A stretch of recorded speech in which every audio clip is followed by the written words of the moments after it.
ಮುಕ್ತ ಸ್ಥಿತಿಯನ್ನ ಅನುಭವಿಸೋದಕ್ಕೆ ಮನುಷ್ಯನಿಂದ ಮಾತ್ರ ಸಾಧ್ಯ. ದೇವತೆಗಳು ಕೂಡ ಮುಕ್ತಿಯ ಆನಂದವನ್ನ ಪಡೆಯಬೇಕಾದ್ರೆ ಅವರು ಮತ್ತೆ ಮರ್ತ್ಯ ಲೋಕಕ್ಕೆ ಬರಬೇಕು, ಮಾನವ ಶರೀರವನ್ನೇ ತರಬೇಕು.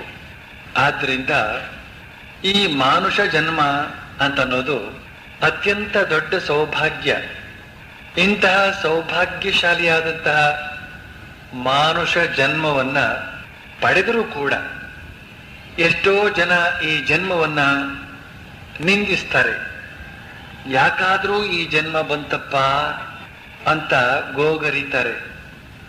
ಮನುಷ್ಯ ಜನ್ಮದ ಮಹತ್ವಿಕತೆಯನ್ನ ಅರಿಯುವ ಪ್ರಯತ್ನವನ್ನೂ ಮಾಡದೆ ಅದನ್ನ ಅಳಿತಾರೆ.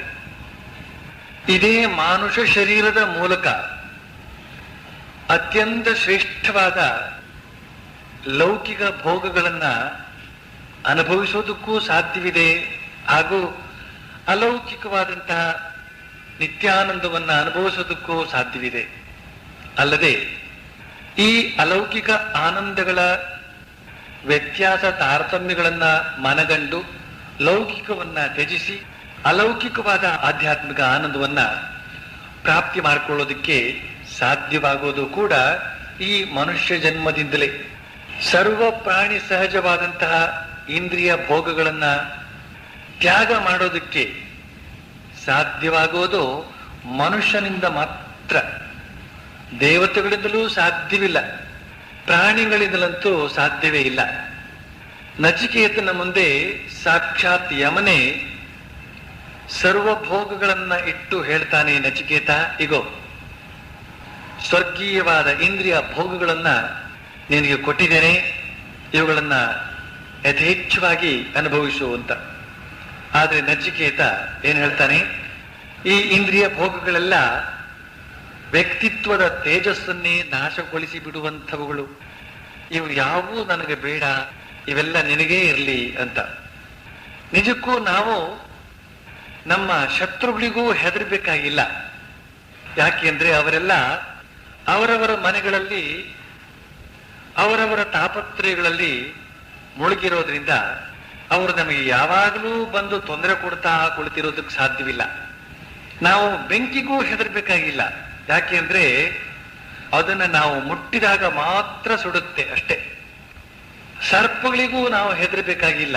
ಯಾಕೆಂದ್ರೆ ಅವುಗಳ ಸುದ್ದಿಗೆ ಹೋಗದೇ ಇದ್ರೆ ಅವು ನಮಗೆ ಏನು ಕೆಡಕು ಮಾಡೋದೇ ಇಲ್ಲ. ಸಿಡಿಲಿಗೂ ನಾವು ಹೆದರ್ಬೇಕಾಗಿಲ್ಲ. ಯಾಕೆಂದ್ರೆ ಆ ಸಿಡಿಲು ಎಷ್ಟೇ ಅಬ್ಬರಿಸಿದ್ರೂ ನಮ್ಮ ಮನೆಗಳ ಮೇಲೆ ಒಂದು ಸಲವೂ ಅದು ಬಂದು ಎರಗಲಿಲ್ಲ. ಅಲ್ಲದೆ ಅದರ ಆರ್ಭಟವೆಲ್ಲ ಎಲ್ಲೋ ಮಳೆಗಾಲದಲ್ಲಿ ಆಗೊಮ್ಮೆ ಈಗೊಮ್ಮೆ. ಆದ್ರೆ ನಾವು ನಿಜಕ್ಕೂ ಹೆದರಬೇಕಾದ್ದು ನಮ್ಮ ಇಂದ್ರಿಯಗಳಿಗೆ. ಇವು ಸದಾ ನಮ್ಮ ಜೊತೆಯಲ್ಲೇ ಇದ್ಕೊಂಡು ಹಿಂಸೆ ಕೊಡುತ್ತಲೇ ಇರುತ್ತವೆ. ಮಾನಹಾನಿಯಂತಹ ಅಪಾಯಕ್ಕೆ ಗುರಿಪಡಿಸುತ್ತಲೇ ಇರುತ್ತವೆ. ಶ್ರೀರಾಮಕೃಷ್ಣರು ಹೇಳುವ ಹಾಗೆ, ಗದ್ದೆಗಳಲ್ಲಿ ನೀರು ನಿಲ್ಲಬೇಕಾದ್ರೆ ಇಲಿಗಳು ಕೊರೆದಿರುವಂತಹ ತೂತುಗಳನ್ನ ಮುಚ್ಚಬೇಕು ಅಂತ. ನಮ್ಮ ಶರೀರದಲ್ಲಿರುವಂತಹ ಪಂಚೇಂದ್ರಿಯಗಳೇ 5 ತೂತುಗಳು.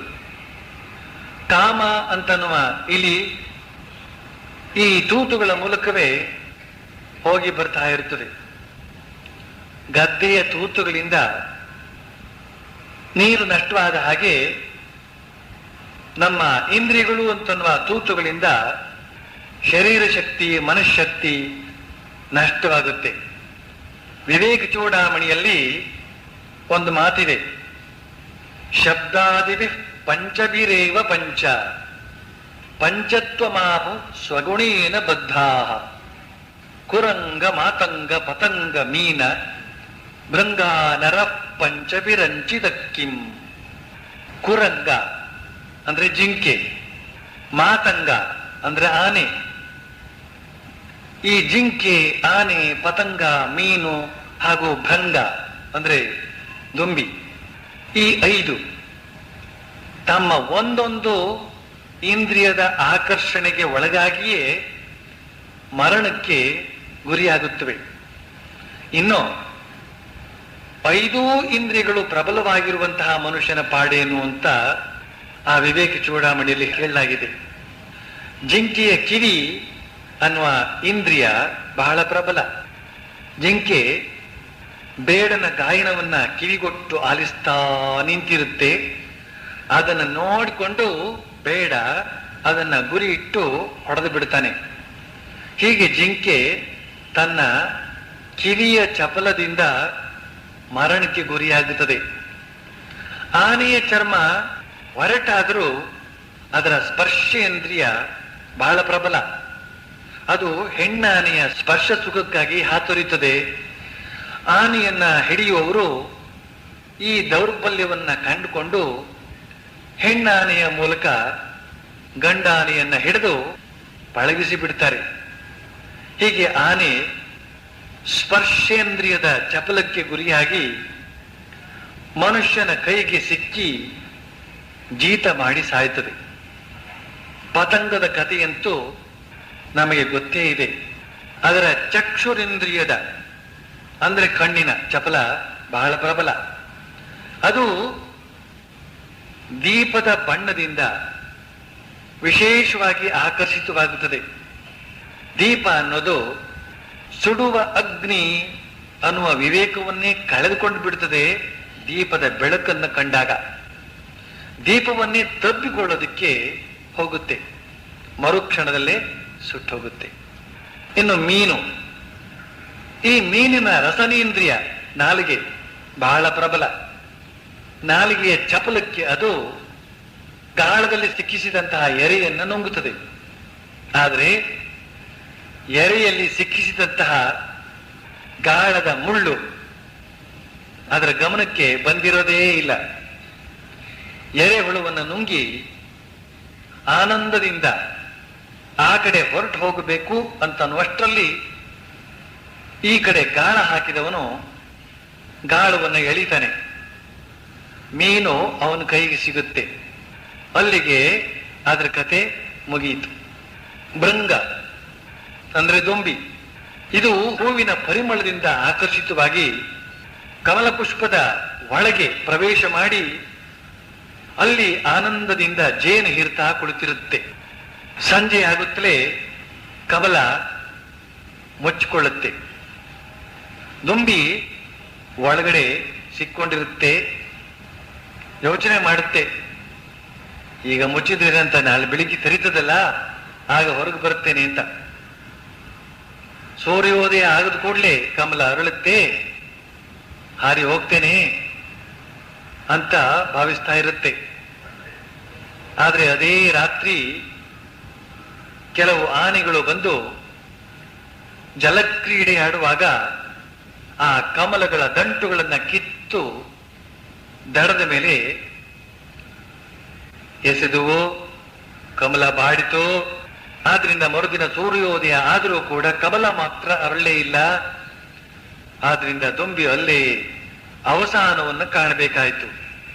ಹೀಗೆ ಒಂದೊಂದೇ ಇಂದ್ರಿಯದ ಚಾಪಲ್ಯದಿಂದಲೇ ಆ ಪ್ರಾಣಿಗಳು ಮರಣವನ್ನ ಅಪ್ಪುವಂತಾದಾಗ ಇನ್ನು ಈ 5 ಇಂದ್ರಿಯಗಳು ಪ್ರಬಲವಾಗಿರುವಂತಹ ಮಾನವನ ಗತಿ ಏನು? ಇಲ್ಲಿ ಈ ಮಧ್ಯೆ ಈ ಇಂದ್ರಿಯ ಭೋಗಗಳ ದುಷ್ಪರಿಣಾಮ, ಆತ್ಮ ಸಂಯಮದ ಮಹತ್ವ, ಬ್ರಹ್ಮಚರ್ಯದ ಸ್ವರೂಪ, ಬ್ರಹ್ಮಚರ್ಯದ ಅವಶ್ಯಕತೆ, ಇವುಗಳನ್ನೆಲ್ಲ ಇಷ್ಟೊಂದು ವಿವರವಾಗಿ ನಾವು ವಿವೇಚನೆ ಮಾಡ್ತಾ ಇರುವಾಗ ನಮ್ಮಲ್ಲಿ ಎಷ್ಟೋ ಜನರಿಗೆ ಅನಿಸಬಹುದು ಏನು ಅಂತಂದ್ರೆ, ಈ ಬಗೆಯ ಬ್ರಹ್ಮಚರ್ಯ ಆತ್ಮ ಸಂಯಮ ಅಂತನೋ ಮಾತೆಲ್ಲ ಜನಸಾಮಾನ್ಯರು ಅನುಸರಿಸಬಹುದಾದಂತಹ ಮಾತಲ್ಲ ಅಂತ.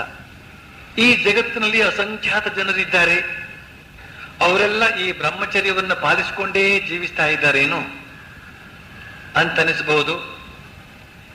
ಇಲ್ಲಿ ನಾವು ಒಂದು ವಿಷಯವನ್ನ ಖಡಾಖಂಡಿತವಾಗಿ ತಿಳಿದಿರಬೇಕು. ಏನು ಅಂತಂದ್ರೆ, ಈ ಬ್ರಹ್ಮಚರ್ಯ ಅಂತನ್ನುವ ಮಹಾನ್ ಆದರ್ಶ ಜನಸಾಮಾನ್ಯರಿಂದ ಸಾಧ್ಯವಾಗುವಂಥದ್ದಲ್ಲವೇ ಅಲ್ಲ. ಗುಬ್ಬಚ್ಚಿಗಳಿಂದ ಬ್ರಹ್ಮಚರ್ಯ ಪಾಲನೆಯನ್ನು ನಿರೀಕ್ಷಿಸೋಣವೇ? ಆದ್ರಿಂದ ಈ ಬ್ರಹ್ಮಚರ್ಯ ಅಂತನ್ನುವ ಅಮೂಲ್ಯವಾದ ಆದರ್ಶ ಯಾರಿಗಾಗಿ ಅಂತ ಕೇಳಿದ್ರೆ, ಯಾರು ಮಹೋನ್ನತ ಜೀವನವನ್ನ ನಡೆಸಬೇಕು ಅಂತ ಇಷ್ಟಪಡ್ತಾರೋ, ಯಾರು ಪರಮ ಪರಿಶುದ್ಧ ಜೀವನದ ಶಾಂತಿ ಸೌಖ್ಯವನ್ನ ಅನುಭವಿಸಬೇಕು ಅಂತನ್ನುವ ಉದ್ದೇಶವಿಟ್ಕೊಂಡಿದ್ದಾರೋ ಅಂತಹ ವ್ಯಕ್ತಿಗಳಿಗೆ ಮಾತ್ರ ಈ ಬ್ರಹ್ಮಚರ್ಯ ಅಂತನ್ನುವ ಮಹಾನ್ ಆದರ್ಶ ಅನ್ವಯವಾಗುತ್ತೆ. ಉಳಿದವರೆಲ್ಲ ಈ ಇರುವಂತೆಯೇ ಉಂಡು ತಿಂದು ತೇಗಿ ಭೋಗಿಸಿ ನಲಿದಾಡ್ಲಿ. ಭಗವಂತ ಪ್ರತಿಯೊಬ್ಬರಿಗೂ ಅವರವರ ಮನಸ್ಸಿಗೆ ಬಂದಂತೆ ಬದುಕುವ ಸ್ವಾತಂತ್ರ್ಯ ಕೊಟ್ಟಿದ್ದಾನೆ ಅನ್ನೋದನ್ನ ನಾವು ಚೆನ್ನಾಗಿ ಗಮನಿಸಿದ್ರೆ ಗೊತ್ತಾಗುತ್ತೆ. ಸ್ವೇಚ್ಛಾಚಾರಿಗಳಾಗಿ ಮನ ಬಂದಂತೆ ಜೀವಿಸಬಾರದು ಅಂತನ್ನುವ ವಿಷಯದಲ್ಲಿ ಭಗವಂತ ಕಠಿಣನಾಗಿದ್ದ ಪಕ್ಷದಲ್ಲಿ ಜನ ಹಾಗೆ ನಡೆದುಕೊಂಡಾಗ ತಕ್ಷಣವೇ ಭಗವಂತ ಅಲ್ಲಿಗೆ ಬಂದು ಅವರ ಕೈ ಹಿಡಿದು ತಪ್ಪಿಸಿಬಿಡ್ಬೇಕಾಗಿತ್ತು, ತಪ್ಪಿಸಬಹುದಾಗಿತ್ತು. ಆದ್ರೆ ಅವನು ಹಾಗೆ ವೈಯಕ್ತಿಕ ಜೀವನದಲ್ಲಿ ಮಧ್ಯೆ ಪ್ರವೇಶಿಸುವುದು ಕಂಡು ಬರ್ತಾ ಇಲ್ಲ. ಆದ್ರೆ ಹೀಗಂದ ಮಾತ್ರಕ್ಕೆ ಭಗವಂತ ಸ್ವೇಚ್ಛಾಚಾರಿಗಳನ್ನೆಲ್ಲ ತಮ್ಮ ಸ್ವೈರ ಜೀವನವನ್ನು ನಡೆಸಿಯೂ ಸುಖವಾಗಿರುವುದಕ್ಕೆ ಬಿಟ್ಟುಬಿಟ್ಟಿದ್ದಾನೆ ಅಂತ ತಿಳಿದುಕೊಳ್ಳಬಾರದು. ಭಗವಂತ ಅತ್ಯುತ್ತಮವಾದ ವೇದಗಳನ್ನು ಕೊಟ್ಟಿದ್ದಾನೆ, ಶಾಸ್ತ್ರಗಳನ್ನು ಕೊಟ್ಟಿದ್ದಾನೆ.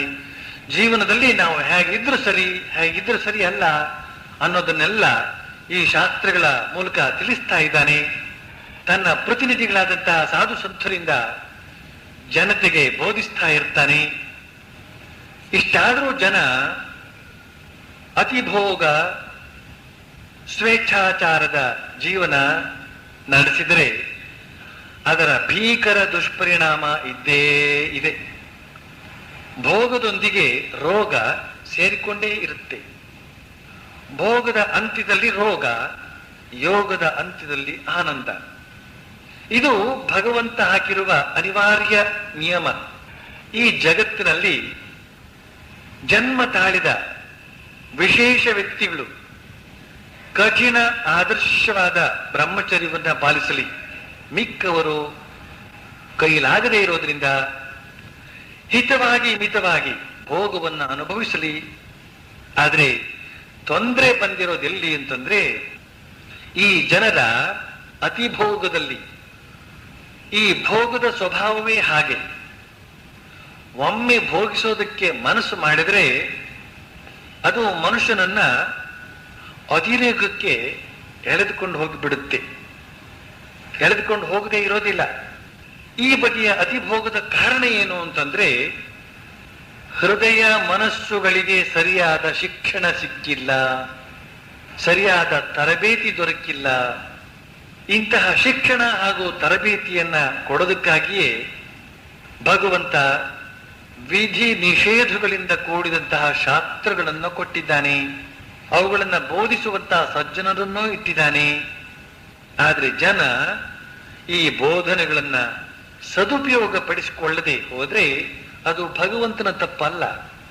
ಈಗ ಈ ಬ್ರಹ್ಮಚರ್ಯದ ವಿಷಯವನ್ನ ಯಾಕೆ ಆರಿಸಿಕೊಳ್ಳಲಾಗಿದೆ ಅಂತ ಕೇಳಿದ್ರೆ, ನಮ್ಮ ಈ ಆಶ್ರಮಕ್ಕೆ ಬರುವವರಲ್ಲಿ ಹೆಚ್ಚಿನವರು ಆಧ್ಯಾತ್ಮಿಕ ಜೀವನವನ್ನ ಗಂಭೀರ ಭಾವದಿಂದ ಸ್ವೀಕರಿಸಿದವರು. ಇವರೆಲ್ಲ ನಮ್ಮ ಆಶ್ರಮಕ್ಕೆ ಬಂದು ಇಲ್ಲಿನ ಪವಿತ್ರವಾದ ವಾತಾವರಣದಲ್ಲಿ ಮಿಂದು ಆಧ್ಯಾತ್ಮಿಕ ಸ್ಫೂರ್ತಿಯನ್ನ ಪಡಿತಾರೆ ಮತ್ತು ಇದೇ ಬಗೆಯ ಪವಿತ್ರ ಜೀವನವನ್ನ ನಡೆಸಿ ಕೃತಾರ್ಥರಾಗಬೇಕು ಅಂತ ಸ್ಫೂರ್ತಿಗೊಳ್ತಾರೆ. ಆದ್ರೆ ಅವರೆಲ್ಲ ಆಶ್ರಮದಲ್ಲಿಯೇ ಇದ್ದು ಬಿಡೋ ಹಾಗಿಲ್ಲ. ಹೊರಗೆ ವಿಶಾಲ ಜಗತ್ತಿಗೆ ಹೋಗ್ತಾರೆ, ಅಲ್ಲಿನ ಕಾಮಕಾಂಚನಗಳ ಬೆಡಗನ್ನ ನೋಡ್ತಾರೆ, ಅಲ್ಲಿನ ಅತಿವಿಲಾಸಿಗಳನ್ನ ನೋಡ್ತಾರೆ, ಆ ಅತಿವಿಲಾಸಿಗಳ ಭೋಗಪರವಾದ ಮಾತುಗಳನ್ನು ಕೇಳ್ತಾರೆ. ಸರಿ, ಅವರ ಮನಸ್ಸು ಕೂಡ ಆ ಕಡೆ ಸ್ವಲ್ಪ ವಾಲಿ ಬಿಡುವ ಸಂದರ್ಭ. ಈ ಕಡೆ ಬಂದಾಗ ಈ ಕಡೆ ವಾಲುತ್ತೆ, ಆ ಕಡೆ ಹೋದಾಗ ಆ ಕಡೆ ವಾಲುತ್ತೆ. ಆದ್ರೆ ವಿಲಾಸಿಗಳ ವಿಷಯವೇ ಬೇರೆ. ಅವರ ಮನಸ್ಸು ಆ ಕಡೆ ಕೇವಲ ವಾಲಿಕೊಂಡಿರೋದಲ್ಲ, ಅಲ್ಲೇ ಬಿದ್ದುಕೊಂಡಿರುತ್ತೆ. ಆದ್ರಿಂದ ಅವರೆಲ್ಲ ಈ ಕಡೆ ಬರುವ ಸಂಭವವೇ ಇಲ್ಲ. ಆದರೆ ಈ ಕಡೆ ಬಂದು ಇಲ್ಲಿನ ಪವಿತ್ರ ಜೀವನವನ್ನ ಮನ ತುಂಬ ಮೆಚ್ಚಿ ಈ ಬಗೆಯ ಜೀವನವನ್ನೇ ನಡೆಸಬೇಕು ಅಂತ ಬಯಸುವವರಿಗೆ ಆದರ್ಶದ ಶುದ್ಧ ರೂಪವನ್ನ ತೋರಿಸೋದಕ್ಕೆ ಇಷ್ಟಪಟ್ಟು ಈ ಬ್ರಹ್ಮಚರ್ಯದ ವಿಷಯವನ್ನ ಉಪನ್ಯಾಸಕ್ಕೆ ಆರಿಸಿಕೊಳ್ಳಲಾಗಿದೆ. ನಾವೆಲ್ಲ ಒಂದು ವಿಷಯವನ್ನು ಚೆನ್ನಾಗಿ ನೆನಪಿಟ್ಕೊಂಡಿರ್ಬೇಕು. ಏನು ಅಂತಂದ್ರೆ, ಈ ಆದರ್ಶ ಅಂತನ್ನೋದು ಹಿಮಾಲಯದ ಗೌರೀಶಂಕರ ಪರ್ವತದಂತೆ ಬಹಳ ಎತ್ತರವಾದ್ದು. ಆದರ್ಶ ಯಾವಾಗಲೂ ಅತಿ ಎತ್ತರ. ಅದನ್ನು ಏರುವ ಪ್ರಯತ್ನವೇ ಸಾಧನೆ, ಹೋರಾಟ. ಹಿಮಾಲಯದ ಶಿಖರವನ್ನ ಏರುವವರ ಕಥೆಯನ್ನ ನೀವು ಕೇಳೇ ಇದ್ದೀರಿ. ಇಂದಿಗೂ ಕೂಡ ಪರ್ವತಾರೋಹಿಗಳು ಆ ಶಿಖರವನ್ನ ಮೆಟ್ಟಿ ಬರುವ ಸಾಹಸ ಮಾಡುತ್ತಲೇ ಇದ್ದಾರೆ. ಕೆಲವರು ಯಶಸ್ವಿಗಳಾಗಿದ್ದಾರೆ, ಕೆಲವರು ಹೋರಾಟದಲ್ಲಿ ವೀರ ಸ್ವರ್ಗವನ್ನ ಪಡೆದಿದ್ದಾರೆ, ಅಂದ್ರೆ ಮಡಿದಿದ್ದಾರೆ. ಉಳಿದವರೆಲ್ಲ ಮಡಿದವರ ಕತೆ ಕೇಳಿ ದೂರದಲ್ಲೇ ನಿಂತು ನಮಸ್ಕರಿಸ್ತಾ ಇದ್ದಾರೆ. ಇನ್ನು ಕೆಲವರು ಯೋಚಿಸ್ತಾ ಇದ್ದಾರೆ, ಆಹಾ, ಆ ಶಿಖರವನ್ನ ಕೆಳಗಿಳಿಸಿ ನೆಲಮಟ್ಟದಲ್ಲಿ ಇಟ್ಟಿದ್ರೆ ನಾವು ಅದರ ಮೇಲೆ ಏರಬಹುದಾಗಿತ್ತಲ್ಲ ಅಂತ. ಆದ್ರೆ ಆ ಶಿಖರವನ್ನ ಕೆಳಗೆ ಇಳಿಸೋದಕ್ಕೂ ಸಾಧ್ಯವಿಲ್ಲ. ಒಂದು ಪಕ್ಷ ಅದನ್ನ ಇಳಿಸಿದ್ರೆ ಅದು ಶಿಖರವಾಗಿ ಉಳಿಯೋದಕ್ಕೂ ಸಾಧ್ಯವಿಲ್ಲ. ಹಾಗೇನೇನೆ ಬ್ರಹ್ಮಚರ್ಯ ಅನ್ನುವ ಶಿಖರೋಪಮ ಆದರ್ಶವನ್ನ ಏರೋದಕ್ಕೆ ಹಲವರು ಪ್ರಯತ್ನಿಸ್ತಾರೆ, ಕೆಲವರು ಯಶಸ್ವಿಗಳಾಗ್ತಾರೆ, ಇನ್ನು ಕೆಲವರು ಬಿದ್ದು ಹೋಗ್ತಾರೆ. ಬಿದ್ದು ಹೋಗುವವರನ್ನು ಕಂಡು ಉಳಿದವರೆಲ್ಲ ಕೆಲವರು ನಗುವವರುಂಟು, ಉಳಿದವರು ದೂರದಿಂದಲೇ ಆ ಬ್ರಹ್ಮಚರ್ಯ ಶಿಖರವನ್ನು ನೋಡಿ ಕೈ ಮುಗಿಯುವವರುಂಟು. ಇನ್ನು ಕೆಲವರು ಆ ಬ್ರಹ್ಮಚರ್ಯದ ಆದರ್ಶವನ್ನ ಕೆಳಗೆ ಇಳಿಸಿಕೊಡುವಂತೆ ಕೇಳಿಕೊಳ್ತಾ ಇದ್ದಾರೆ. ಅಂದ್ರೇನೋ, ಭೋಗವನ್ನು ಅನುಭವಿಸ್ತಾ ಇದ್ರೂ ಬ್ರಹ್ಮಚರ್ಯವನ್ನ ಪಾಲಿಸುವ ಕ್ರಮವನ್ನು ಹೇಳ್ಕೊಡಿ ಅಂತ. ಆದ್ರೆ ಬ್ರಹ್ಮಚರ್ಯದಲ್ಲಿ, ಭೋಗದಲ್ಲಿ, ಬ್ರಹ್ಮಚರ್ಯದ ಆದರ್ಶಕ್ಕೆ ನಾವು ಏರುವ ಹೋರಾಟ ಮಾಡಬೇಕಲ್ಲದೆ ಆ ಬ್ರಹ್ಮಚರ್ಯದ ಆದರ್ಶವನ್ನೇ ಭೋಗದ ಬಯಲಿಗೆ ಇಳಿಸಿದರೆ ಅದು ಬ್ರಹ್ಮಚರ್ಯ ಹೇಗಾದೀತು? ಸ್ವಾಮಿ ವಿವೇಕಾನಂದರು ರಾಷ್ಟ್ರದ ಯುವಕ ಯುವತಿಯರಿಗೆ ಮುಖ್ಯ ಪ್ರಾಣನಾದ ಮಹಾವೀರನ ಆದರ್ಶವನ್ನು ಕೊಡ್ತಾರೆ. ಬ್ರಹ್ಮಚರ್ಯ ಅಂದ್ರೆ ಆಂಜನೇಯ ಸ್ವಾಮಿ, ಆಂಜನೇಯ ಸ್ವಾಮಿ ಅಂದ್ರೆ ಬ್ರಹ್ಮಚರ್ಯ. ಮಹಾಶಕ್ತಿವಂತನಾದಂತಹ, ಮಹಾಬುದ್ಧಿವಂತನಾದಂತಹ, ಮಹಾಗುಣವಂತನಾದಂತಹ ಮಹಾವೀರನ ಆ ಬಗೆಯ ಉನ್ನತ ವ್ಯಕ್ತಿತ್ವಕ್ಕೆ ಅವನ ಅಖಂಡ ಬ್ರಹ್ಮಚರ್ಯವೇ ಮೂಲ ಕಾರಣ. ಸ್ವಾಮಿ ವಿವೇಕಾನಂದರು ಹೇಳ್ತಾರೆ, ಒಬ್ಬ ಬ್ರಹ್ಮಚಾರಿ 25 ಜನ ಮಾಡುವಷ್ಟು ಕೆಲಸ ಕಾರ್ಯಗಳನ್ನ ಮಾಡಬಲ್ಲ ಅಂತ.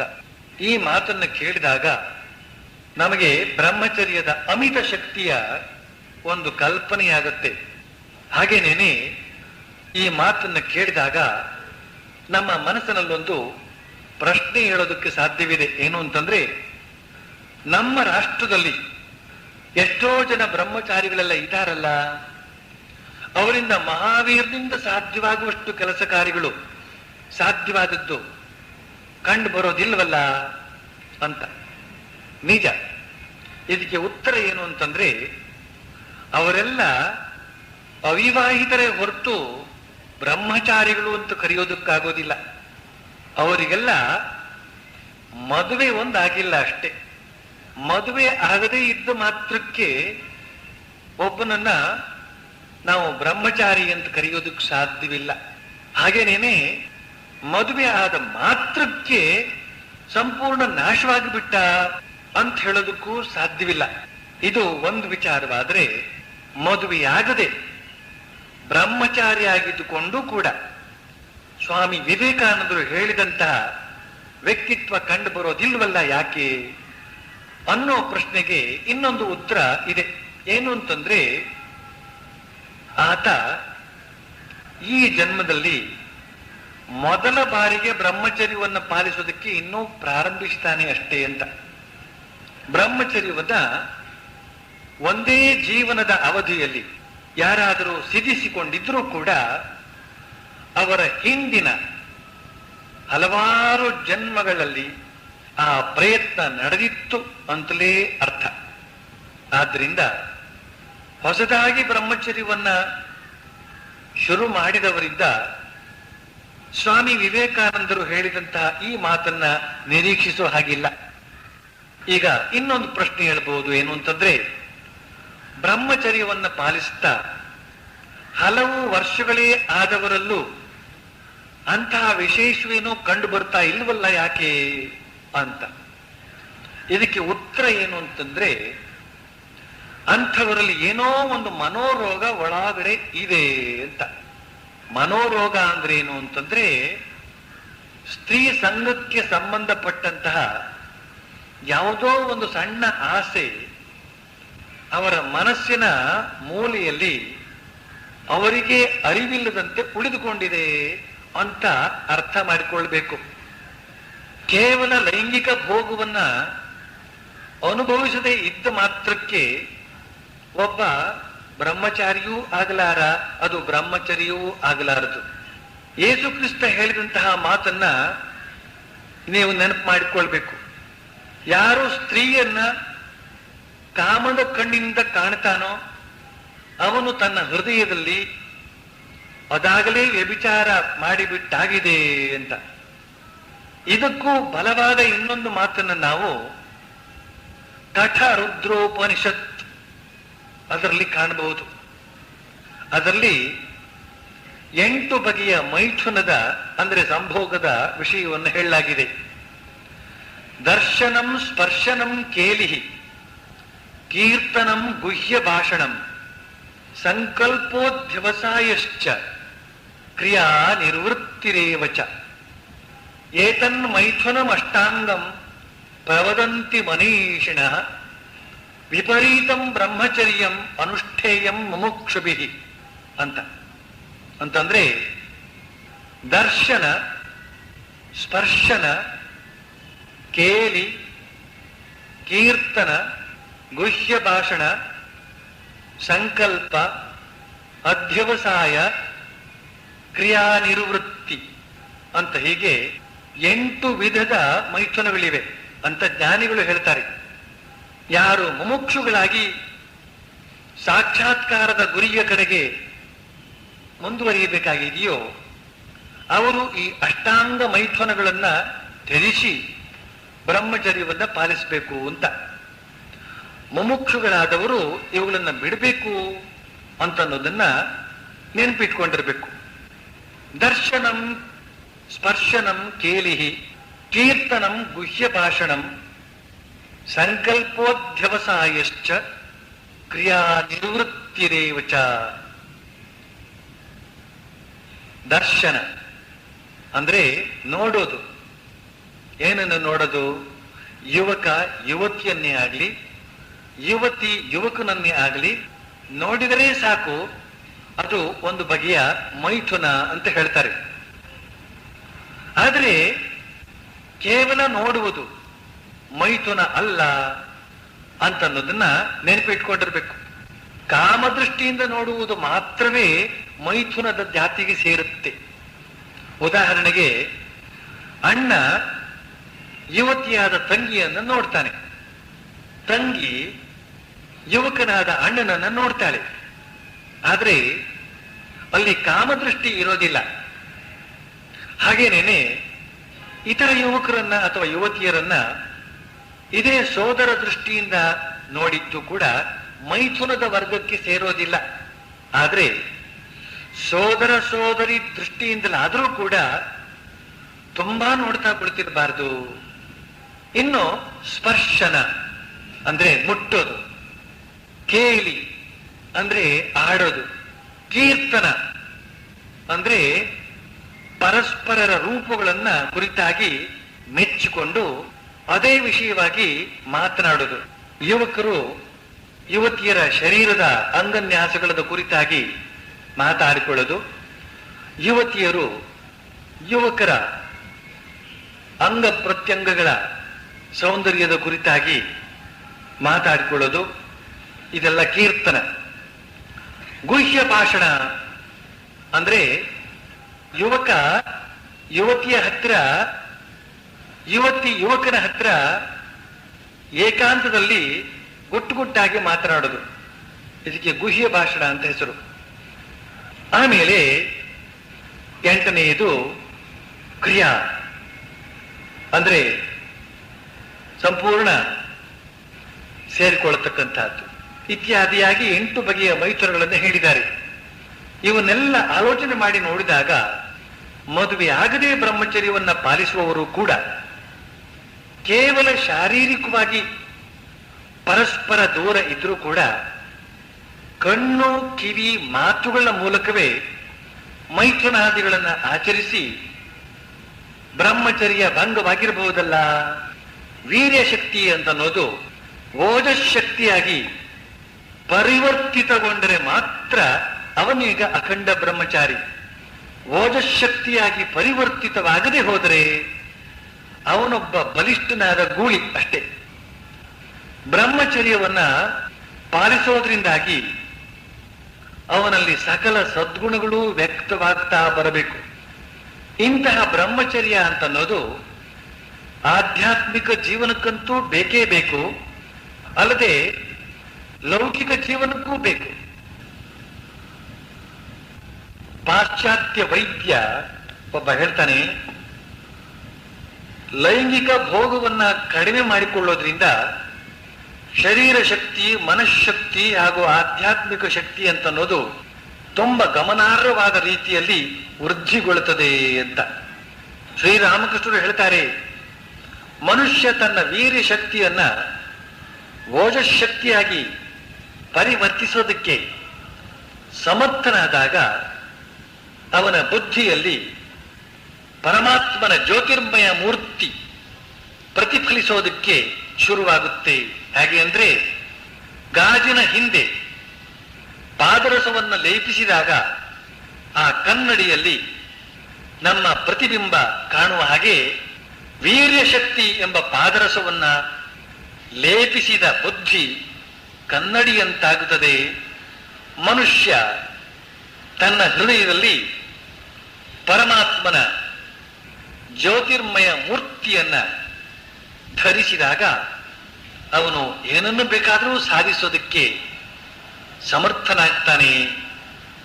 ಅವನು ಯಾವ ಕೆಲಸವನ್ನು ಕೂಡ ಯಶಸ್ವಿಯಾಗಿ ನಿರ್ವಹಿಸಬಲ್ಲ ಅಂತ ಹೇಳ್ತಾರೆ. ಶ್ರೇಷ್ಠವಾದ ರಾಷ್ಟ್ರ ನಿರ್ಮಾಣ ಮಾಡಬೇಕು ಅಂತನ್ನುವರು ಶ್ರೀರಾಮಕೃಷ್ಣರ ಈ ಮಾತನ್ನ ಗಮನ ಕೊಟ್ಟು ಕೇಳಬೇಕು. ಹಿಂದೂಗಳಲ್ಲಿ ಬ್ರಾಹ್ಮಣ, ಕ್ಷತ್ರಿಯ, ವೈಶ್ಯ, ಶೂದ್ರ ಅಂತನ್ನುವ ಪ್ರಧಾನವಾದ 4 ವರ್ಣಗಳಿವೆ. ನಾನು ಇಲ್ಲಿ ಶೂದ್ರ ಅಂತನ್ನುವ ಪದವನ್ನು ಬಳಸಿದಾಗ ದಯವಿಟ್ಟು ನನ್ನ ಅಪಾರ್ಥ ಮಾಡಿಕೊಳ್ಬಾರದು. ಕೇವಲ ವಿವರಣೆಯ ಉದ್ದೇಶಕ್ಕಾಗಿ ಆ ಶಬ್ದವನ್ನ ಬಳಸಲಾಗಿದೆ ಅಷ್ಟೇ. ಈಗ ಈ 4 ಪ್ರಧಾನ ವರ್ಣಗಳಲ್ಲಿ ಮೊದಲಿನ 3 ವರ್ಣದವರಿಗೆ ಮಾತ್ರ 4 ಆಶ್ರಮಗಳನ್ನ ಹೇಳಲಾಗಿದೆ. ಅವು ಯಾವುವು ಅಂತಂದ್ರೆ ಬ್ರಹ್ಮಚರ್ಯ ಆಶ್ರಮ, ಗೃಹಸ್ಥಾಶ್ರಮ, ವಾನಪ್ರಸ್ಥಾಶ್ರಮ ಹಾಗೂ ಸನ್ಯಾಸಾಶ್ರಮ. ಇಂದಿನ ದಿನಗಳಲ್ಲಿ ನಾವು ಈ ಯಾವ ಆಶ್ರಮ ಧರ್ಮವನ್ನು ಅದರ ಶುದ್ಧ ರೂಪದಲ್ಲಿ ಕಾಣ್ತಾ ಇಲ್ಲ. ಮನುಧರ್ಮ ಶಾಸ್ತ್ರದಲ್ಲಿ ಹಾಗೂ ಇತರ ಸ್ಮೃತಿಗಳಲ್ಲಿ ಈ 4 ಆಶ್ರಮದ ವ್ಯಕ್ತಿಗಳು ಯಾವ ಯಾವ ನಿಯಮಗಳನ್ನ ಆಚರಿಸ್ತಾ ಜೀವನ ನಡೆಸಬೇಕು ಅಂತನ್ನುವ ವಿವರಪೂರ್ಣವಾದ ವರ್ಣನೆ ಇದೆ. ಆದರೆ ಅವುಗಳನ್ನೆಲ್ಲ ತಿಳಿದು ನಡೆಯುವವರು ಯಾರಿದ್ದಾರೆ? ಇಂದು ನಮ್ಮ ಕಣ್ಣು ಮುಂದೆ ಕಾಣುವಂತಹ ಬ್ರಹ್ಮಚರ್ಯ ಆಶ್ರಮ ಅಂತಂದ್ರೆ ಮದುವೆ ಆಗದೇ ಇರುವಂತಹ ಯುವಕ ಯುವತಿಯರು ಅಷ್ಟೇ. ಇವರನ್ನೇ ನೀವು ಬ್ರಹ್ಮಚಾರಿಣಿಯರು ಅಂತ ತಿಳಿದುಕೊಂಡು ಸಮಾಧಾನ ಪಟ್ಕೊಳ್ಬೇಕು ಅಷ್ಟೇ. ಅವರಲ್ಲಿ ನಿಜವಾದ ಬ್ರಹ್ಮಚರ್ಯ ಇದೆಯೋ ಇಲ್ವೋ ಅಂತ ಅನ್ನೋದನ್ನು ನೋಡೋದಕ್ಕೆ ಹೋಗಬಾರದು. ಯಾಕೆ ಅಂದ್ರೆ ಗುಟ್ಟು ಬಯಲಾಗ್ಬಿಡುತ್ತೆ. ಇನ್ನು ಇಂದಿನ ಗೃಹಸ್ಥಾಶ್ರಮಿಗಳು ಅಂದ್ರೆ ಯಾರ್ಯಾರಿಗೆ ಮದುವೆ ಆಗಿದೆಯೋ ಅವರೆಲ್ಲ ಗೃಹಸ್ಥಾಶ್ರಮಿಗಳು ಅಂತ ನಾವು ಭಾವಿಸಬೇಕು ಅಷ್ಟೇ.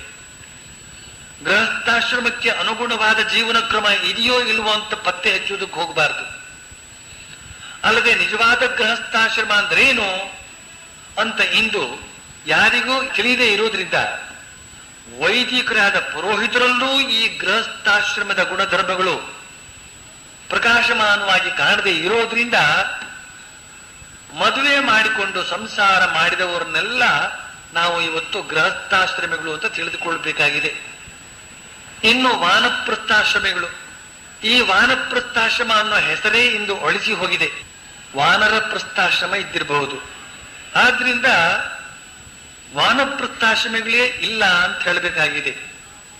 ಅಥವಾ ಮದುವೆ ಆಗದೇ ಇರುವವರನ್ನ ನಾವು ಬ್ರಹ್ಮಚಾರಿಗಳು ಅಂತ ತಿಳಿದುಕೊಳ್ಳುವ ಹಾಗೆ, ಮದುವೆ ಆದವರನ್ನೆಲ್ಲ ಗೃಹಸ್ಥರು ಅಂತ ತಿಳಿದ ಹಾಗೆ, ರಿಟೈರ್ಡ್ ಆದವರನ್ನೆಲ್ಲ ನಾವು ವಾನಪ್ರಸ್ಥಾಶ್ರಮಿಗಳು ಅಂತ ಭಾವಿಸಬೇಕಾಗಿದೆ. ಇನ್ನು ಸನ್ಯಾಸಿಗಳ ಸಮಾಚಾರ. ದೇಶದಲ್ಲಿ ಸಹಸ್ರಾರು ಸನ್ಯಾಸಿಗಳೇನೋ ಇದ್ದಾರೆ. ಆದರೆ ಅವರಲ್ಲಿ ನಮಗೆ ಪ್ರಕಾಶಮಾನವಾಗಿ ಕಾಣುವುದು ಅಂದ್ರೆ ಅವರ ಕೇಸರಿ ಬಣ್ಣದ ಕಾವಿ ಬಟ್ಟೆ ಮಾತ್ರ ಅನ್ನೋ ಹಾಗಾಗಿದೆ. ಆದ್ರೆ ನಾನು ಹೀಗೆ ಹೇಳಿದರೂ ಕೂಡ, ನಿಮಗೂ ಅದು ಸರಿ ಅಂತ ಅನಿಸಿದರೂ ಕೂಡ, ನಮ್ಮ ಪುಣ್ಯ ಭೂಮಿಯಾದ ಈ ಭರತಖಂಡದಲ್ಲಿ ಅಲ್ಲಲ್ಲಿ ಕೆಲವು ಉತ್ತಮ ಬ್ರಹ್ಮಚಾರಿಗಳಿದ್ದಾರೆ, ಅಲ್ಲಲ್ಲಿ ಕೆಲವು ಉತ್ತಮ ಗೃಹಸ್ಥರು ಇದ್ದಾರೆ, ಅಲ್ಲಲ್ಲಿ ಕೆಲವು ಉತ್ತಮ ವಾನಪ್ರಸ್ಥಾಶ್ರಮಿಗಳು ಇದ್ದಾರೆ, ಹಾಗೂ ಅಲ್ಲಲ್ಲಿ ಕೆಲವು ಆದರ್ಶಯುತ ಸನ್ಯಾಸಿಗಳು ಇದ್ದಾರೆ. ಅವರೆಲ್ಲರಿಗೂ ನಮ್ಮ ಗೌರವ ಪೂಜ್ಯತೆ ಸಲ್ಲುತ್ತದೆ. ಆದರೆ ನಮ್ಮ ವಿಶಾಲವಾದ ಬೃಹತ್ತಾದ ರಾಷ್ಟ್ರದ ಸುಸ್ಥಿತಿಗೆ ಈ ಕೆಲವು ಮಂದಿ ಬ್ರಹ್ಮಚಾರಿಗಳು, ಗೃಹಸ್ಥರು, ಸನ್ಯಾಸಿಗಳು ಏನು ಮಾಡಲಾರರು, ಸಾಲದು ಅಂತನ್ನೋದನ್ನ ನಾನು ಬಾಯಿ ಬಿಚ್ಚಿ ಹೇಳಬೇಕಾಗಿಲ್ಲ. ಹಾಗಾದ್ರೆ ಇಂತಹ ಶ್ರೇಷ್ಠ ಗುಣಮಟ್ಟದ ಬ್ರಹ್ಮಚಾರಿಗಳನ್ನ, ಗೃಹಸ್ಥರನ್ನ, ಸನ್ಯಾಸಿಗಳನ್ನ ಹೆಚ್ಚಿಸೋದಕ್ಕೆ ಉಪಾಯ ಏನು ಅಂತ ಕೇಳಿದ್ರೆ, ಬ್ರಹ್ಮಚರ್ಯದ ಆದರ್ಶವನ್ನ ಇನ್ನಷ್ಟು ತೀವ್ರಗೊಳಿಸಬೇಕು, ಇನ್ನಷ್ಟು ಎತ್ತಿ ಹಿಡಿಯಬೇಕು.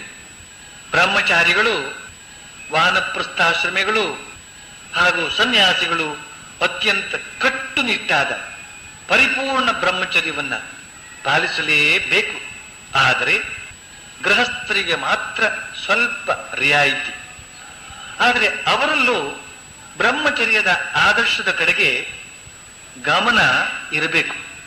ಮತ್ತು ಅವರು ಕೂಡ ಒಂದಲ್ಲ ಒಂದು ದಿನ ಪರಿಪೂರ್ಣ ಬ್ರಹ್ಮಚರ್ಯ ಪಾಲನೆ ಮಾಡುವ ಸ್ಥಿತಿಗೆ ಬರಬೇಕು.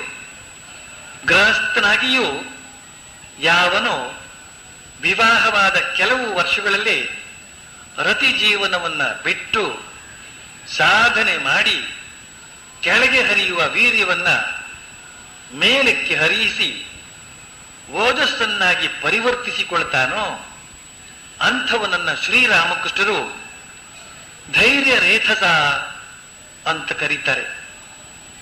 ಮದುವೆಯಾಗದೆ ಅಖಂಡ ನೈಷ್ಠಿಕ ಬ್ರಹ್ಮಚರ್ಯ ಪಾಲನೆ ಮಾಡುವವನು ಓಜಸ್ವಿ ಆಗೋದು ತುಂಬಾ ಸುಲಭ. ಆದರೆ ವಿವಾಹವಾಗಿ ರತಿಸುಖದ ಅನುಭವ ಮಾಡಿಕೊಂಡು ಬಳಿಕ ಅದರಿಂದ ಪಾರಾಗಬಲ್ಲ ಧೀರನನ್ನ ಶ್ರೀರಾಮಕೃಷ್ಣರು ಧೈರ್ಯ ರೇತಸ ಅಂತ ಕರೆದದ್ದು ತುಂಬಾ ಸೂಕ್ತವಾಗಿದೆ. ಈ ಬ್ರಹ್ಮಚರ್ಯದ ಆದರ್ಶ ಅಂತನ್ನೋದು ಕೇವಲ ಸಾಧು ಸನ್ಯಾಸಿಗಳಿಗೆ ಮಾತ್ರ ಮೀಸಲಾದದ್ದು ಅಂತ ಯಾರೂ ತಿಳಿಯಬಾರದು. ಈ ಬ್ರಹ್ಮಚರ್ಯ ಎಲ್ಲರಿಗೂ ಅತ್ಯವಶ್ಯಕವಾಗಿ ಬೇಕಾದ್ದು. ಯಾರು ದೇವರು, ಧರ್ಮ, ಆತ್ಮ, ವೇದ, ಪೂರ್ವಜನ್ಮ, ಪುನರ್ಜನ್ಮ ಇವುಗಳನ್ನೆಲ್ಲ ಲಕ್ಷಿಸೋದೇ ಇಲ್ವೋ ಅವರಿಗೂ ಕೂಡ ಈ ಬ್ರಹ್ಮಚರ್ಯದ ಅವಶ್ಯಕತೆ ಇದೆ. ಯಾಕೆ ಅಂದ್ರೆ ಶರೀರ ಶಕ್ತಿ, ಮನಃಶಕ್ತಿ, ಮನಃಶಾಂತಿ ಅನ್ನೋದು ಎಲ್ಲರಿಗೂ ಬೇಕಾದ್ದೇ. ಆದ್ರಿಂದ ಕೇವಲ ಲೌಕಿಕರಾದವರು ಕೂಡ ಶಕ್ತಿಶಾಲಿಯಾದ ಜೀವನವನ್ನು ನಡೆಸಬೇಕಾದ್ರೆ ಒಂದು ಬಗೆಯ ಸಂಯಮದ ಜೀವನ ಅವರು ನಡೆಸಲೇಬೇಕಾಗುತ್ತೆ. ಆದರೆ ಅಖಂಡ ಬ್ರಹ್ಮಚಾರಿಗಳ ಹಾಗೂ ಸಾಧು ಸನ್ಯಾಸಿಗಳ ಕಥೆಯೇ ಬೇರೆ. ಅವರು ಷಟ್ ಸಂಪತ್ತಿ ಉಳ್ಳವರು. ಷಟ್ ಸಂಪತ್ತಿ ಅಂದ್ರೆ 6 ಬಗೆಯ ಸಂಪತ್ತು: ಶಮ, ದಮ, ಉಪರತಿ, ತಿತಿಕ್ಷಾ, ಸಮಾಧಾನ, ಶ್ರದ್ಧಾ ಅಂತನ್ನುವ ಈ ಸಂಪತ್ತು ಉಳ್ಳವರು. ಈ ಸಂಪತ್ತು ಕಳ್ಳರಿಂದ ಕದಿಯಲ್ಪಡುವಂಥದ್ದಲ್ಲ. ಈ ಷಟ್ ಸಂಪತ್ತಿ ಇರುವವನೇ ಪರಿಪೂರ್ಣ ಬ್ರಹ್ಮಚಾರಿ. ಜನ ತಿಳಿದಿದ್ದಾರೆ ಈ ಜಗತ್ತಿನಲ್ಲಿ ರತಿ ಸುಖವೇ ಅತ್ಯಂತ ಉನ್ನತ ಮಟ್ಟದ ಸುಖ ಅಂತ. ಆದ್ರೆ ಪಾಪ ಅವರಿಗೇನ್ ಗೊತ್ತು ಈ ಬ್ರಹ್ಮಚರ್ಯದ ಸುಖ? ಸ್ವಲ್ಪವೂ ಮನೋವಿಕಾರ, ಕಾಮವಿಕಾರ ಇಲ್ಲದಂತಹ ಬ್ರಹ್ಮಚರ್ಯವನ್ನ ಯಾರು ಪಾಲಿಸಿಕೊಂಡು ಬರ್ತಾರೋ ಅವರು ಭಗವಂತನ ಸಾಕ್ಷಾತ್ಕಾರ ಪಡೆಯದೇ ಇದ್ರೂ ಕೂಡ ಪರಮಾನಂದ ಭರಿತರಾಗಿರ್ತಾರೆ. ಅವರ ಶುದ್ಧ ಶರೀರ, ಶುದ್ಧ ಮನಸ್ಸು ಇವುಗಳಲ್ಲಿ ನಿರಂತರವಾಗಿ ಒಂದು ಬಗೆಯ ಆನಂದ ತಾನೇ ತಾನಾಗಿ ಇರುತ್ತೆ. ಇತರರು ರತಿ ಕ್ರೀಡೆಯಲ್ಲಿ ತೊಡಗಿದಾಗ ಮಾತ್ರ ಸ್ವಲ್ಪ ಆನಂದ. ಆ ಕ್ರಿಯೆ ಮುಗಿದ ಮೇಲೆ ಕೇವಲ ದುಃಖ. ಆದರೆ ಬ್ರಹ್ಮಚರ್ಯ ಪಾಲನೆ ಮಾಡಿದಂಥವನ ಶರೀರದಲ್ಲಿ ಸಾತ್ವಿಕ ಸುಖ ಅಂತನ್ನೋದು ನಿರಂತರವಾಗಿಯೂ ಇರುತ್ತೆ. ನಿಜಕ್ಕೂ ಬ್ರಹ್ಮಚರ್ಯ ಪಾಲನೆ ಮಾಡುವವರೇ ನಿಜವಾದ ರಾಷ್ಟ್ರಭಕ್ತರು ಅಂತ ಹೇಳಬೇಕಾಗುತ್ತೆ. ಯಾಕೆ ಅಂದ್ರೆ ಅವರಿಗೆ ಸ್ವಾರ್ಥ ಸುಖದ ಕಡೆಗೆ ಗಮನವಿಲ್ಲ. ಬ್ರಹ್ಮಚರ್ಯ ರಕ್ಷಣೆಗೆ ಧನ ಸಂಪತ್ತು ಬೇಡ, ಆಸ್ತಿಪಾಸ್ತಿಗಳೂ ಬೇಡ, ಹೆಸರು ಕೀರ್ತಿಗಳೂ ಬೇಡ.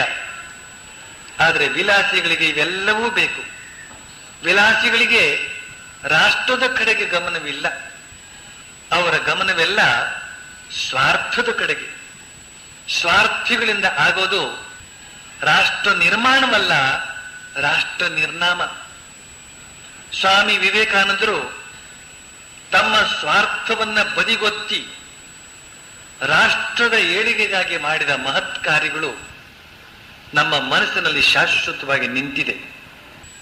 ಒಬ್ಬ ವಿವೇಕಾನಂದರಿಂದ ಇಂದು ಕೋಟಿಗಟ್ಟಲೆ ಜನ ಪ್ರಭಾವಿತರಾಗಿ ಸ್ಫೂರ್ತಿ ತಾಳೋದಕ್ಕೆ ಸಾಧ್ಯವಾಗಿರೋದನ್ನ ಗಮನಿಸಿದಾಗ ಪರಿಪೂರ್ಣ ಬ್ರಹ್ಮಚರ್ಯ ಪಾಲನೆ ಮಾಡಿದವನಿಂದ ಏನು ತಾನೇ ಸಾಧ್ಯವಿಲ್ಲ ಅಂತನ್ನೋದು ನಮ್ಮ ಗಮನಕ್ಕೆ ಬರುತ್ತೆ.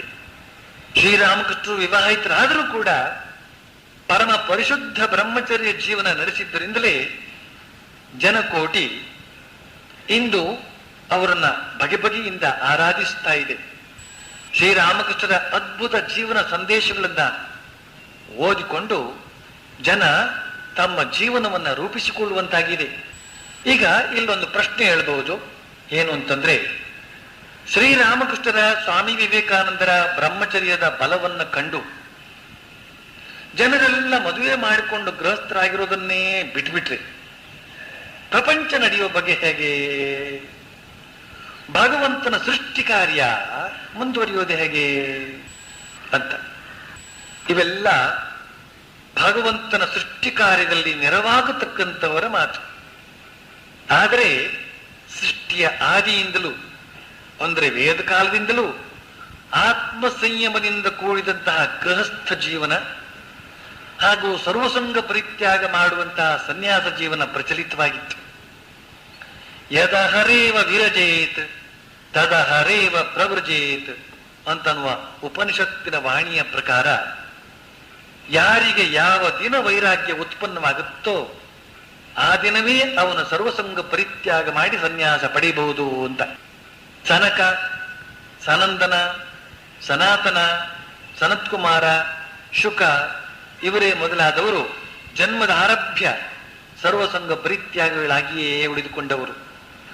ಈಗ ಇಲ್ಲಿ ಇನ್ನೊಂದು ಪ್ರಶ್ನೆ ಹೇಳ್ಬಹುದು.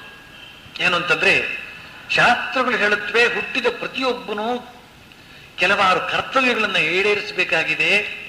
ದೇವಋಣ, ಪಿತೃಋಣವೇ ಮೊದಲಾದವುಗಳು ಆ ಕರ್ತವ್ಯಗಳು. ಪಿತೃಋಣವನ್ನ ತೀರಿಸಬೇಕಾದ್ರೆ ವಿವಾಹವಾಗಿ ಸಂತಾನೋತ್ಪತ್ತಿಯನ್ನು ಮಾಡಬೇಕು. ಹಾಗೆ ಮಾಡದೇ ಇರುವವನಿಗೆ ಮುಕ್ತಿ ಇಲ್ಲ. ಹೀಗಿರುವಾಗ ಎಲ್ಲರೂ ಬ್ರಹ್ಮಚರ್ಯ ಪಾಲನೆ ಮಾಡಿಬಿಟ್ರೆ ಅವರೆಲ್ಲ ಕರ್ತವ್ಯ ಭ್ರಷ್ಟರಾಗೋದಿಲ್ವೇ ಅಂತ.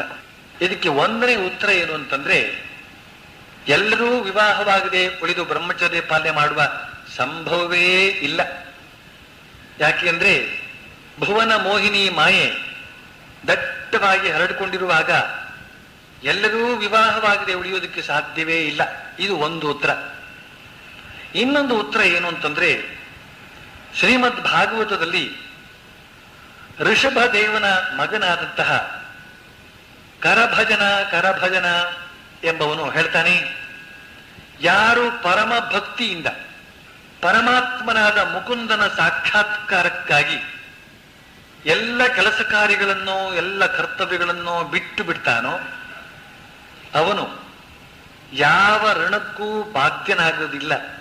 ಅವನಿಗೆ ಋಷಿ ಋಣವೂ ಇಲ್ಲ, ದೇವಋಣವೂ ಇಲ್ಲ, ಪಿತೃಋಣವೂ ಇಲ್ಲ, ಭೂತಋಣವೂ ಇಲ್ಲ, ಯಾವ ಋಣವೂ ಇಲ್ಲ ಅಂತ. ಇನ್ನು ಕೆಲವರು ಈ ಬ್ರಹ್ಮಚರ್ಯದ ಬಗ್ಗೆ ಈ ರೀತಿಯಲ್ಲಿ ಪ್ರತಿವಾದ ಮಾಡುವವರು ಉಂಟು. ಏನು ಅಂತಂದ್ರೆ, ಮದುವೆ ಮಾಡಿಕೊಳ್ಳದೆ ಬ್ರಹ್ಮಚರ್ಯ ಪಾಲನೆ ಮಾಡಿದ್ರೆ ನಾನಾ ತರದ ರೋಗಗಳಿಗೆ ಕಾರಣವಾಗುತ್ತೆ ಅಂತ.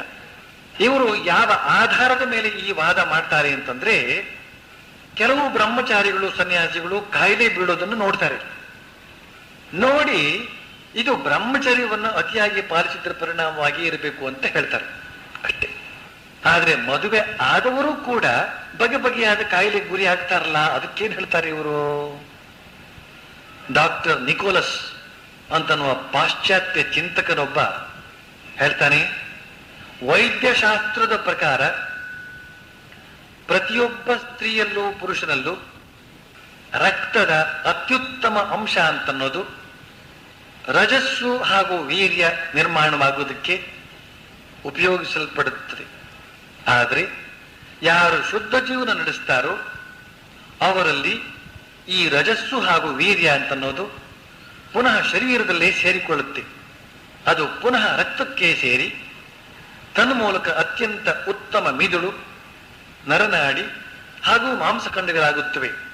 ಹೀಗೆ ಈ ಅದ್ಭುತ ವೀರಶಕ್ತಿ ಅಂತನ್ನೋದು ಪುನಃ ಶರೀರದಲ್ಲಿ ವಿಲೀನಗೊಂಡಾಗ ಮನುಷ್ಯ ನಿಜವಾದ ಮನುಷ್ಯನಾಗುತ್ತಾನೆ, ಬಲಿಷ್ಠನಾಗುತ್ತಾನೆ, ಧೈರ್ಯಶಾಲಿ ಆಗ್ತಾನೆ, ಸಾಹಸಿ ಆಗ್ತಾನೆ. ಆದರೆ ಈ ವೀರ್ಯಶಕ್ತಿಯನ್ನ ಅವನು ನಾಶಗೊಳಿಸಿಕೊಂಡಾಗ ಅವನು ಅಬಲೆಯಾದ ಹೆಣ್ಣಿಗಿಂತಲೂ ಕಡೆಯಾಗ್ತಾನೆ, ದುರ್ಬಲನಾಗ್ತಾನೆ, ಯಾವ ನಿರ್ಧಾರ ಮಾಡೋದಕ್ಕೂ ಸಾಧ್ಯವಿಲ್ಲದವನಾಗ್ತಾನೆ, ಮಂದಮತಿಯಾಗ್ತಾನೆ, ಅಂಗಾಂಗಗಳು ನಡುಗೋದಕ್ಕೆ ಪ್ರಾರಂಭವಾಗುತ್ತದೆ, ಬುದ್ಧಿ ಕೆಟ್ಟು ಹೋಗುತ್ತದೆ, ಬೇಗ ಸಾವನ್ನಪ್ಪುತ್ತಾನೆ ಅಂತ ಹೇಳ್ತಾನೆ ಡಾಕ್ಟರ್ ನಿಕೋಲಸ್. ನಾವು ಕೂಡ ನಮ್ಮ ಸುತ್ತಮುತ್ತ ಕಣ್ಣು ಹಾಯಿಸಿದಾಗ ಬ್ರಹ್ಮಚರ್ಯವಿಲ್ಲದ ದುರ್ಬಲರನ್ನ, ಬ್ರಹ್ಮಚರ್ಯ ಉಳ್ಳ ಸಬಲರನ್ನ ಖಂಡಿತವಾಗಿಯೂ ಕಾಣಬಹುದು. ಇವತ್ತಿಗೂ ಕೂಡ ಬಹಳ ಜನ ಯುವಕರು ವ್ಯಾಯಾಮಾದಿಗಳನ್ನು ಮಾಡಿ ಶಿಸ್ತುಬದ್ಧ ಜೀವನವನ್ನು ನಡೆಸಿ ಕಟ್ಟುಮಸ್ತಾದಂತಹ ಶರೀರವನ್ನು, ಆರೋಗ್ಯಕರವಾದಂತಹ ಶರೀರವನ್ನು ಇಟ್ಕೊಂಡಿರತಕ್ಕಂಥದ್ದನ್ನು ನಾವು ಅಪರೂಪಕ್ಕಾಗಿ ಆದರೂ ಕಾಣ್ತೇವೆ. ಆದರೆ ಇಂದಿನ ವಿದ್ಯಾಭ್ಯಾಸದ ಅವ್ಯವಸ್ಥೆ ಹಾಗೂ ದೋಷಗಳಿಂದಾಗಿ ಎಷ್ಟೋ ಜನ ಯುವಕ ಯುವತಿಯರು ತಮ್ಮ ಪರಿಶುದ್ಧ ಜೀವನವನ್ನು ಹಾಳು ಮಾಡಿಕೊಂಡು ಅತ್ಯಂತ ದುರ್ಬಲರು, ಮೇಧಾಶಕ್ತಿ ರಹಿತರು ಆಗಿರ್ತಕ್ಕಂತಹದ್ದನ್ನ ಬಹಳಷ್ಟು ಕಾಣ್ತಾ ಇದ್ದೇವೆ. ಬೇಕಾಬಿಟ್ಟಿಯಾದಂತಹ ಸ್ವೈರ ಜೀವನವನ್ನ ನಡೆಸಿ ನಾವೆಲ್ಲ ಸುಖವಾಗಿರಬೇಕಾದ್ದೇ ನಮ್ಮ ಯೌವನ ಧರ್ಮ, ಯೌವನದಲ್ಲಿ ಅದನ್ನೆಲ್ಲ ಮಾಡಲೇಬೇಕಾದ್ದು ಅಂತ ಹೇಳ್ತಕ್ಕಂತಹ ಯುವ ಜನಾಂಗದ ಒಂದು ಹೊಸ ಸಿದ್ಧಾಂತ ಇವತ್ತು ತಾನಾಗಿ ದೇಶದಾದ್ಯಂತ ಹರಡಿಕೊಂಡಿದೆ. ಇದರ ಪರಿಣಾಮವಾಗಿ ಬಹಳ ವೇಗವಾಗಿ ನಮ್ಮ ಸಮಾಜ ಅಂತ ಹೇಳ್ತಕ್ಕಂತಹದ್ದು ಕುರಿಮಂದೆ ಆಗ್ತಾ ಇದೆ, ದುರ್ಬಲರ ಸಮಾಜ ಆಗ್ತಾ ಇದೆ. ಅದರಿಂದ ಪಾರಾಗಬೇಕು.